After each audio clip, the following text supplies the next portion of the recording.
దేవుడు ఎప్పుడైనా ఆలస్యం చేస్తా ఉన్నాడంటే అద్భుతమైన దాన్ని నీ ఒడిలో దేవుడు వేయబోతున్నాడు. విశ్వసించు. ఒక శ్రేష్టమైన దాన్ని నీ ఒడిలో దేవుడు వేయబోతున్నాడు. ఆలస్యం చేశాడంటే మరిచిపోయాడు అనుకోకు. ఆలస్యం చేశాడంటే దేవుడు నిర్లక్ష్యం చేస్తున్నాడు అనుకోకు. క్రైస్తవ జనమా, నీ పిల్లల వివాహ విషయాల్లో దేవుడు ఆలస్యం చేశాడేమో, నీ ఉద్యోగ విషయంలో దేవుడు ఆలస్యం చేశాడేమో, నీ వ్యాపార విషయంలో దేవుడు ఆలస్యం చేశాడేమో.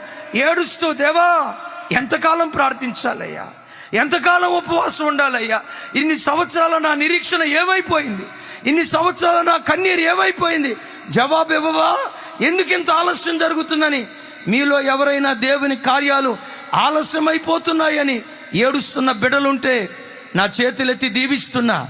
ఎంత ఆలస్యం చేశాడో అంత అద్భుతమైన ఈవిని నీ ఒడిలో నా దేవుడు వేయబోతూ ఉన్నాడు.